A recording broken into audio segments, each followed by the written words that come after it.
le déploiement de la télémédecine s'accélère. En France, selon les derniers chiffres de la CNAM, Assurance Maladie, ce sont plus de 8000 actes de téléconsultation qui ont été remboursés au cours des 6 derniers mois. La télémédecine devient une réalité au service du parcours de soins. Mais la télémédecine, ça ne se résume pas à la seule téléconsultation. On va le voir aujourd'hui, il y a la téléexpertise et bien d'autres termes. On fera le point sur tout ce dispositif qui se met en place doucement, mais sûrement. Ce sera l'objet de notre première partie qui sera suivie d'un temps d'échange. Comment utiliser ce nouvel outil ici? Comment concrétiser l'expérience de la télémédecine? Pourquoi le faire sur notre territoire? Pour qui? Dans quel domaine thérapeutique? Eh bien, des réponses seront apportées au cours de la deuxième partie, une table ronde riche qui débutera dès 15 h avec 7 intervenants, 7 témoins des solutions apportées à par la télémédecine. Et puis, une troisième table ronde, après une pause, quand même, ça fera du bien.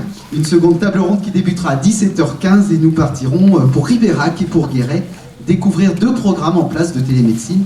Vous allez voir, ces pratiques montrent tout l'intérêt de cet outil. Enfin, nous nous poserons la question fondamentale, peut-on soigner à distance? Et pour y répondre, c'est le professeur Guillaume van der Weyde, philosophe et conférencier, qui est avec nous, qui va écouter attentivement tout ce qui va se dire cet après-midi. Vous serez, cher professeur, notre grand témoin de cette journée.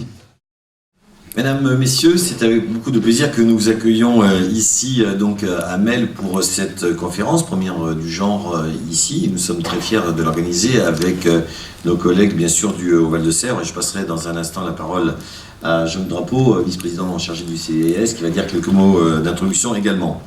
Avant même d'aller plus loin, je voudrais remercier la ville de Melle et son maire qui est ici, Yves Debien, pour nous avoir mis à disposition cet équipement de qualité et très adapté pour passer un après-midi studieux, mais en tous les cas dans des conditions très satisfaisantes. Alors, ça a été dit, la télémédecine, c'est quoi? Comment? Qui? Quels risques? Quelles opportunités? Quelles conséquences, surtout pour notre territoire?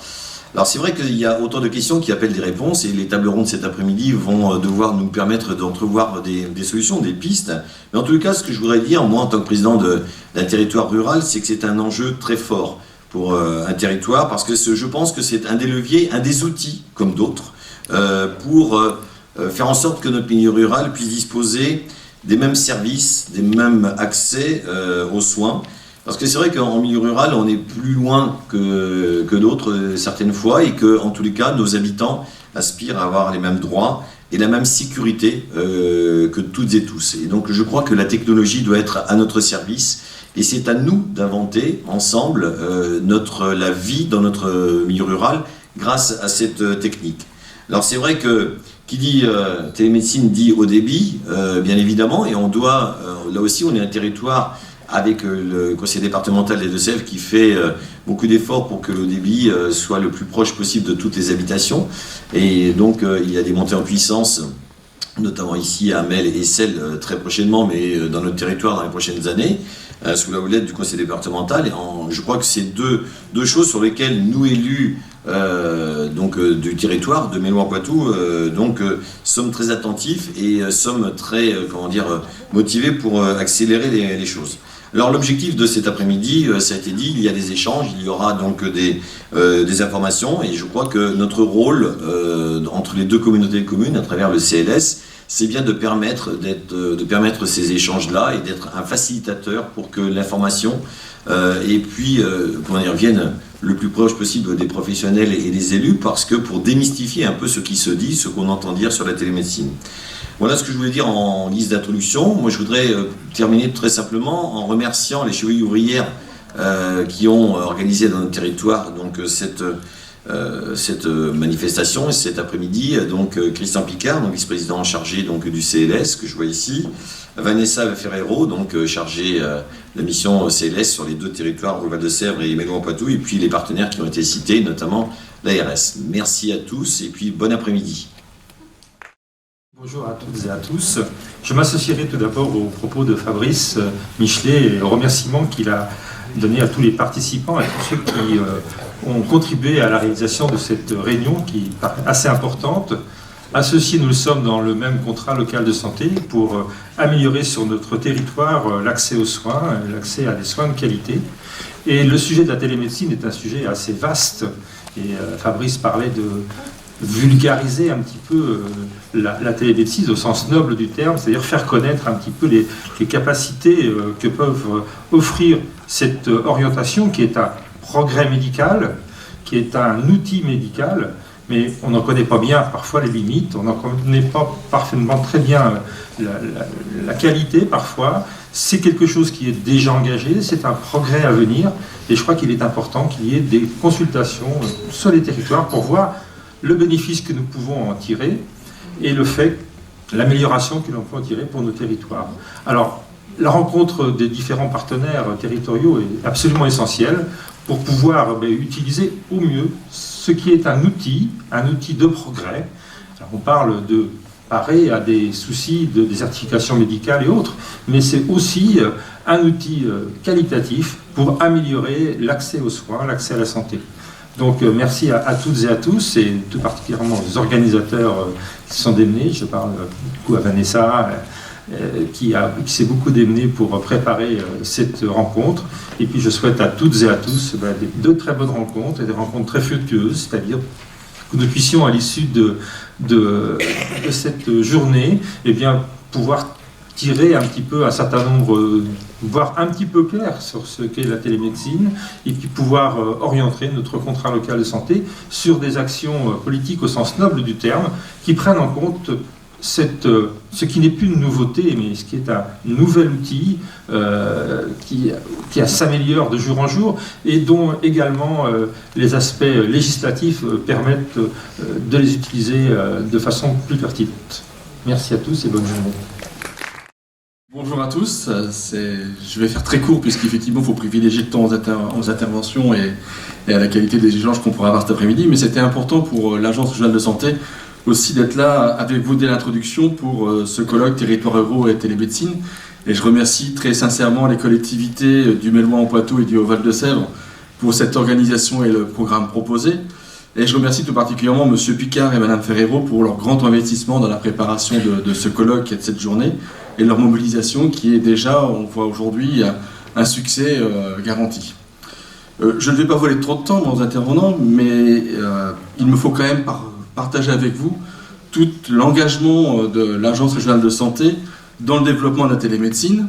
Non pas que cela soit la solution à des maux qu'on peut rencontrer dans le système de santé, mais la télémédecine, c'est surtout et d'abord aujourd'hui un levier pour l'accès aux soins, et aussi et pour essentiellement d'abord une amélioration sensible des pratiques de soins. Et nous serons donc au niveau de l'Agence régionale de santé et de la délégation départementale des Deux-Sèvres acteurs, mais aussi un soutien fort pour ce développement dans notre territoire, alors que ce soit ici en Mélois-en-Poitou ou au Val-de-Sèvres, mais aussi dans tout le département des Deux-Sèvres. Et je sais qu'on peut, nous, au niveau de la délégation, s'appuyer particulièrement aussi sur le groupe ESEA que nous finançons, mais qui est très acteur et qui va pouvoir aujourd'hui faire la démonstration qu'ils sont présents, qu'ils vont être avec nous et qui vont permettre à chacun d'entre vous, professionnels, élus et institutions, à aider à ce développement de la télémédecine. Je disais que télémédecine c'était un levier d'accès aux soins, c'est vrai, puisque c'est vrai que ça va permettre quand même d'envisager que des usagers aient des consultations en proximité, alors que le professionnel peut être à distance. Elle va permettre aussi pour l'accès aux soins d'accéder à certaines consultations et techniques rares, qu'on ne trouvera même peut-être pas dans le département, mais plutôt au niveau régional. Donc là, c'est aussi un levier important. Et puis, au niveau de l'agence, il s'agira pour nous, dans le territoire des Deux-Sèvres, de faire en sorte que la télémédecine soit aussi disponible partout. Donc il y aura un travail d'aménagement de territoire, de maillage à faire pour que des lieux de télémédecine soient à disposition de façon suffisante pour permettre que cette télémédecine se déploie de manière adaptée pour les bons projets aux bons endroits. La télémédecine, c'est aussi une amélioration de pratique de soins, parce qu'elle permet la mise en relation directe entre les professionnels, ça on l'imagine bien, mais elle peut permettre aussi de mettre en place des nouveaux protocoles de délégation de tâches entre des professionnels de santé, médecins et des paramédicaux. Et puis elle peut permettre aussi des expertises moins attendues et surtout très rapides, comme par exemple pour la prise en charge en soins. Et je sais qu'on aura une présentation en fin d'après-midi qui pourra vous montrer comment, par exemple, le SAMU, le SDIS et puis le territoire peut utiliser la télémédecine pour aussi améliorer ce type d'intervention. Alors, la liste peut être longue en télémédecine, vous verrez dans l'après-midi. Moi, j'insisterai surtout sur le fait que le développement utile de la télémédecine, c'est l'affaire de tous. C'est l'affaire des professionnels de santé d'abord, c'est sûr, pour la bonne pertinence de son usage et le portage des expérimentations et après des usages courants. Mais c'est aussi l'affaire des collectivités pour l'aménagement du territoire, à la fois celui du numérique, mais aussi des transports. C'est celui des institutions pour la réglementation, les accompagnements, les financements. C'est donc tout naturel que je suis ici avec vous et que j'espère qu'on pourra collectivement faire avancer la télémédecine comme un axe important de notre contrat local de santé et des contrats locaux de santé en général. Aussi, je renouvelle mes félicitations aux organisateurs et je souhaite une excellente après-midi d'échange autour de cet aspect de télémédecine. Merci. Mesdames et messieurs, donc je suis Muriel Sabourin-Bénéladje, conseillère régionale Nouvelle-Aquitaine. Je suis en charge de l'emploi, de l'apprentissage sanitaire et social aussi. Et j'ai une délégation à la formation en Deux-Sèvres. Je suis également vice-présidente de l'enseignement supérieur et recherche. Donc la région a voté en 2007 une feuille de route chantier avec 4 axes, dont un notamment qui lutte contre la déprise médicale, avec un budget de 2,5 millions d'euros. Dans ce cadre de chantier, la région soutient aussi les maisons de santé et le soutien d'un axe de développement de la télémédecine. Alors je ne serai pas plus longue et je remercie les organisateurs de cette journée et passez une bonne journée, merci.